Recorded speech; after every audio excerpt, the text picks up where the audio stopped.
के मांग पूरा ना होई तब ले मशीन ना चली सके। अरे हैं ई पहला बेर हमारा मिल में हड़ताल भेल बा हैं तने के देख कपार से पसीना छुए लागे पसीना छोड़े लगले हैं। ये है ई बार के नेता नंबर 1 उमाकांत।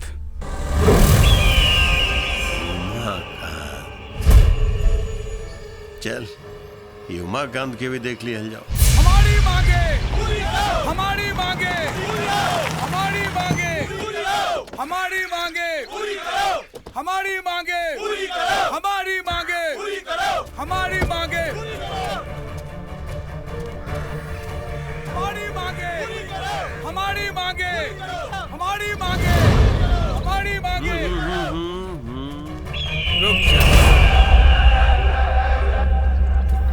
उमाकांत अंदर ऑफिस में आओ। तो लोग चिंता जिन करा हम आवत बानी। ठीक बा। बैठा।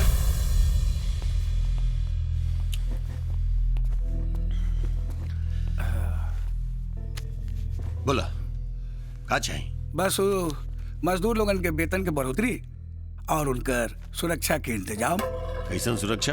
सरकार कल कारखाना बा, कभी भी कोई एक्सीडेंट हो सकेला, केहू कट सकेला, केहू के हाथ पे टूट सकेला, ओकरे इंतजाम।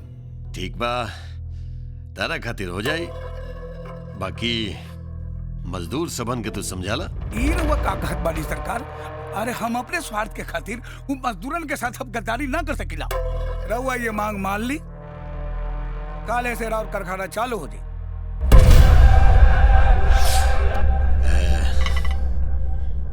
धमकी ना ना सरकार, ई त निवेदन बा, बाकी रउआ एकरा के धमकी भी समझ सके।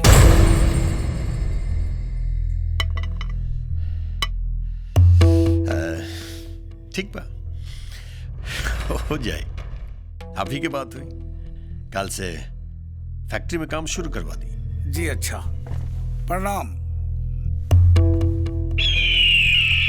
ए चमकू। जी सरकार। जब कोनो आंखी के किरकिरी बन जाता ओकरा साथ का करे के चाहिए? निकाल देवे के चाहिए सरकार। बस खेल खत्म।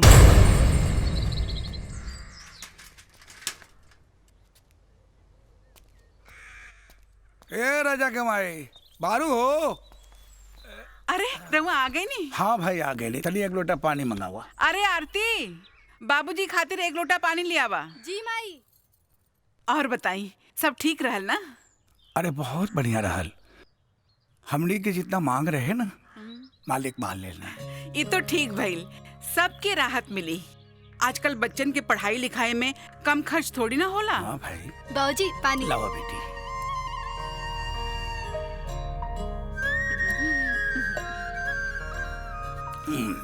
तोहार पढ़ाई लिखाई कैसन चल रहल बा बेटी?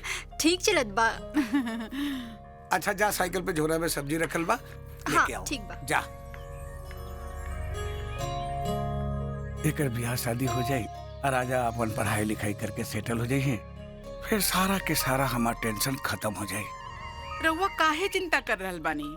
हमनी का लाड़ और प्यार ओकरा में इतना ताकत भर दे कि देखे वाला दूर से देखी और कही अरे कही कि उमाकांत सिंह जी के दुलारा चला ला रहल बाड़न ना, हाँ? आरती के भाई आ रहल बाड़न।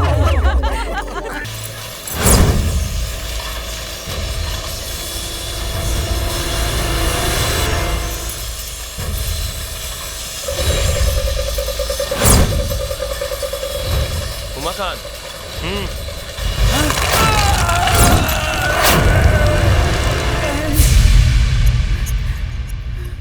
डॉक्टर साहब, इनका ऑपरेशन करना पड़ेगा। ऑपरेशन के लिए 2 लाख रुपया काउंटर पे जमा करा दीजिए, नहीं तो जान बचाना मुश्किल हो जाएगा।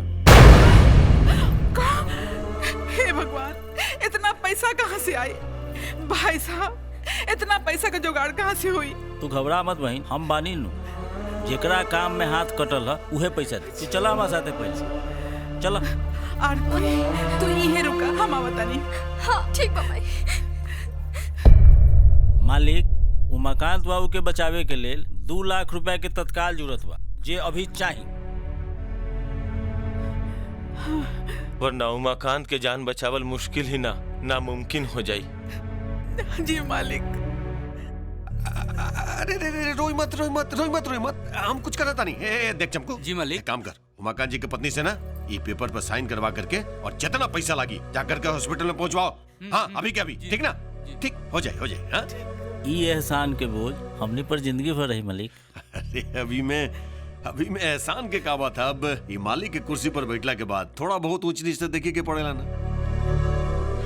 आप लोग चिंता मत करिए, पहले जाकर के उमाकांत जी के जीवन बचाएं। हाँ कौनो चीज के चिंता मत करिए, हम बानी नहीं है बैठल, हम बानी। ए चल साइन करा करके पैसा भिजवाऊंगा। जी मालिक। हम चले। प्रणाम। प्रणाम मालिक। प्रणाम। रउआ ए पर साइन कर दी।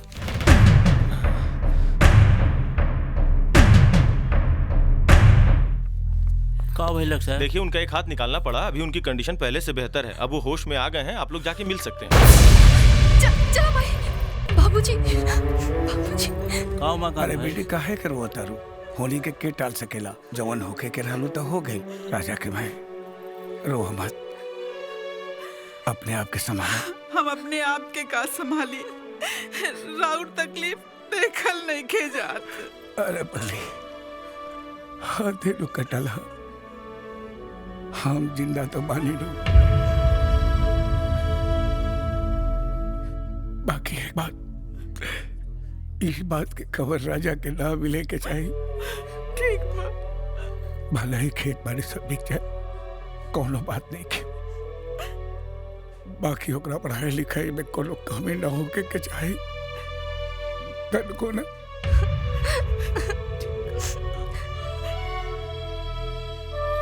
अब्दुल भाई तू कहे रोत मारा। तू फिकर मत करो उमाकांत भाई, अरे हमने के हई ना। हाँ भाई तोहरे जैसे दोस्त बा तो फिर काहे के चिंता। पता ना का रिजल्ट आयल हुई। बधाई हो राजा, बहुत बहुत बधाई।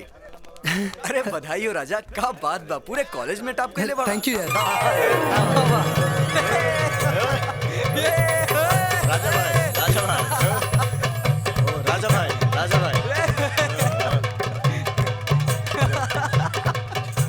ओए राजा। कांग्रेचुलेशंस राजा, फर्स्ट आवे खातिर। Thank you. बाकी सुन के बहुत अफसोस भइल कि तू फेल हो गइलू।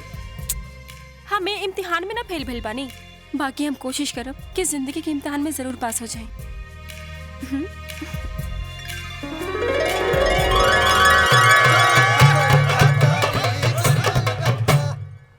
एगो बात कहे उमाकांत भाई, हर कहा जितना पाक खुदा के नाम बा उतने तोहर दोस्ती। अरे जब जब फुर्सत मिलेला चल आइला तोरा लगे, एमे परेशानी के कौन बात बा? अदा मालिक। प्रणाम। ए शाबाश, बड़ा राई के फसल भइल भाई बारो। हाँ सब और कृपा बा मालिक। माने के पड़ी तो हौसला क्यों मकान, एगो हाथ कट गए लेकिन तो हौसला न टूटल हो। हाँ? लेकिन ये मत भूला कि राय कभी भी पहाड़ न बन सकेला ना। मतलब समझ ली ना मालिक। मतलब ही कि हमारे पैसा कब देना। कैसन पैसा मालिक? वहे जौन तोर मेहरारू आ तोर दोस्त गिन गिन के तोरा इलाज में लगौले। ये का कहत बा अब्दुल भाई? मालिक इ मुआवजा के पैसा के कर्जा कहता। ए, बिना मतलब के तो मतारी के साड़ी या बाप के कफन भी ना देने। मुआवजा आई उमाकांत के जौन हमरा आँखी में आँखी डाल के बात करके जरूरत के लिए बा इतना मुआवजा दी। धोखा बा मालिक, सारा मजदूर जो है खड़ा हो जाने का विरोध में। मजदूर खड़ा हो जी, बुड़वक पानी करे पूरा कागजी व्यवस्था मजबूत करके आयल मानी। चल पहले मिल अपन यूनियन के नया लीडर जोखन से। प्रणाम। जोखन तू का हो जोखन, उमाकांत भाई के सारा एहसान भुला गइल। पैसा और कुर्सी बड़ी खराब चीज हो खेले भाई। अरे अब्दुल भाई जायदा। अरे चुप छोड़ा इस मकान पर फालतू बात करे के कोनो मतलब ना। तू हमर पैसा कब देबा बता दे। अगर तू पैसा ना देबा ना ओकरा एवज में अपना जमीन हमरा नामे कब रजिस्ट्री करवा, ओकर डेट बता दे। ठीक कहा था जोखना। खराब पैसा ना, खराब तो ते बारे।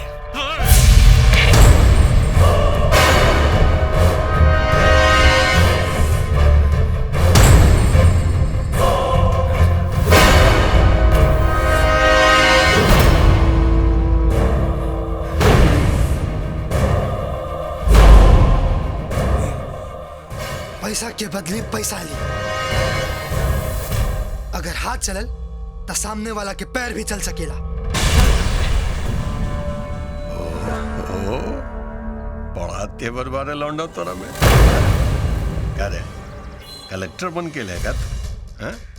या कहीं से फिर बैंक लूट के ले? बैंक लूट के आई थी तो पैसा मुंह पे फेंक के मरती, और कलेक्टर बनल रहती तो जूता सीधा सर पे। चल अकड़ छोड़ो और ये बताओ कि बाप के लेहल जोड़ जार के हमार 5 लाख के कर्जा तू कब चुकेबे? अपने के बोले से पहले। हाँ ठीक बा, तो तेरा उम्र के देखते 2 महीना के समय देता नहीं हा? अगर 2 महीना में हमार पैसा न मिलल ना तो तेरा पेट के किडनी, बहन के जवानी और मोहतारी के इज्जत तेरा बाप के धोती में लपेट के यहाँ से ले जाएगा। अगर कर्जा से हाथ ना बंधल रही तो जौन हाथ हमरा बाबूजी पर उठल रहे उखाड़ के फेंक देती। कहते देला, बाकी इतना पैसा देवा कहाँ से? जौना बेटा के सर पर ओकर बाबूजी के हाथ और ओकर माई के दुलार रही, वो बेटा माटी भी छू दी ना तो सोना हो जाई। और बाबूजी तू चिंता मत कर। बाबूजी, माई,